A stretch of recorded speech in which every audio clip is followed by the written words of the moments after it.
Hello everybody, my name is RagingRaptor and I welcome you to a new World of Tanks preview video, or rather a news video.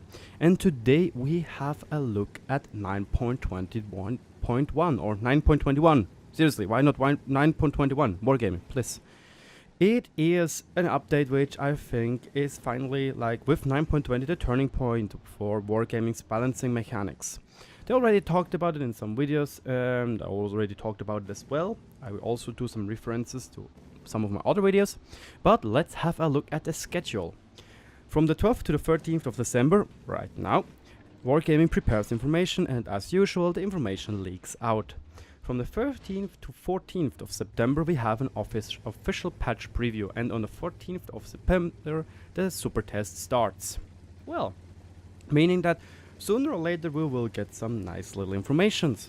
While on the 18th of September, for those which play ranked battles, me not really included, maybe this time a little bit more, you will have again the chance to play in the beta of the second season. The 21st of September will be the first public test.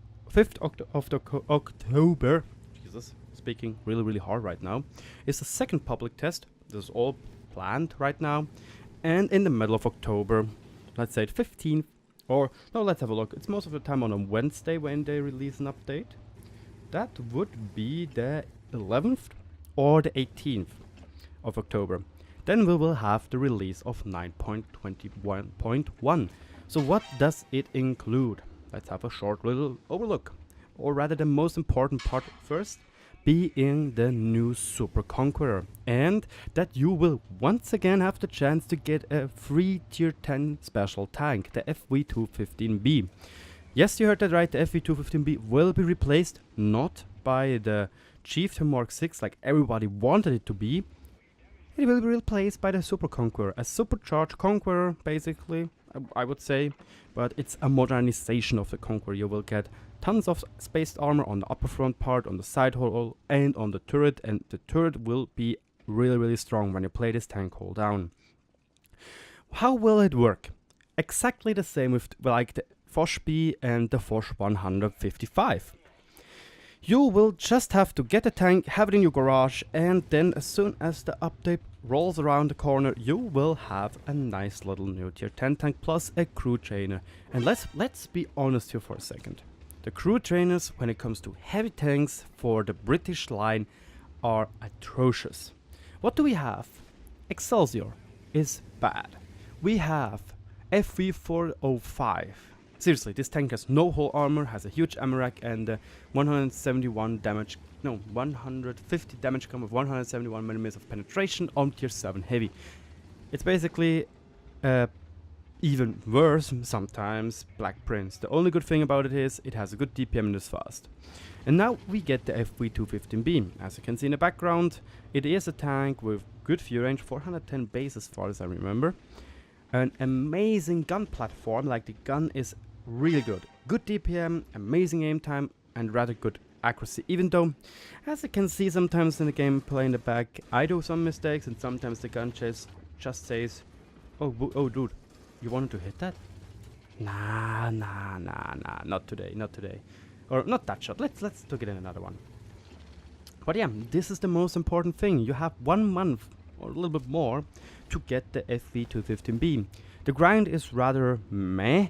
Let's say it like this: Churchill 1 is boring, Churchill 7 is boring, Black Prince is atrocious, Carnarvon is still really atrocious in my opinion. Like they changed it so much already, but it's still just bad. The Centurion Action X turret is just bleh. They should have given it a real Centurion turret, like the one with the 252mm of armor, like it used to have. Then it would be actually decent-ish, like it used to be. But whatever. Then the Conqueror, which got also some turret buffs, will also get some changes in the new update, like also the heat screens for the turret. And yeah, the Conqueror, in my opinion, is a rather good tank. It was fun to play, it has good gun again, and well, as soon as you hit tier 9, it won't be as cancerous, the grind, as the Foch was. From what I heard, many people hated the Foch. But what are other news about this update? Well, changes to some light tanks. I already talked about them in another video. The Sheridan gets more damage, the Rheinmetall gets less damage, a little bit less DPM, but more better gun stats. T110 Lightning gets more shots, I think, and the FV4005 gets more damage per shot, from 360 to 390, bumping its DPM a little bit. Then some changes to the turreted TD line of the, well, rather underwhelming British TDs. The Challenger gets a new gun, finally it won't be as bad as it used to be. The Convoy gets a really interesting gun, 600 damage, 260 penetration, 200 damage with hash, 770 damage. And well, they all get some really great gun impression, 10 degrees.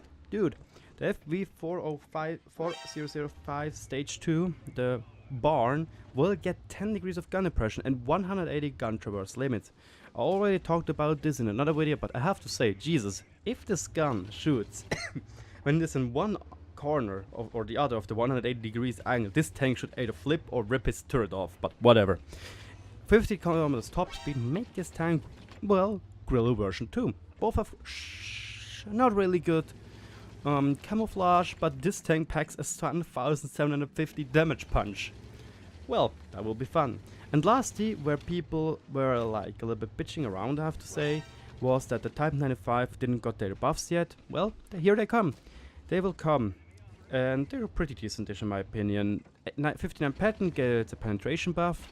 The T-34-3 gets the same armor as the Type 95, just it has also received a gun aim time change of 0.5 seconds. And lastly, the Type 95 gets a more accurate gun on the move and on the turret traverse. Plus, another nice bump to aim time from 2.9 seconds, which is really atrocious, to 2.3 seconds, which should be rather workable. Anywho, we have talked about the changes. I hope you enjoyed the video. In the background, I will keep on playing the replay, which was quite a heartbreaker in my opinion. In the end, after we almost ran out of shells and a really, well, snapshotty shot of the Jackpan 700 and a little bit of a fail aim of me. Would be a hard game to carry with only, well, 8 shots left. In the end, we had only 2 left. And almost 2 full HP Jack Tiger and Jackpan 700. Thanks for watching, don't forget to subscribe, and as always, thanks for watching.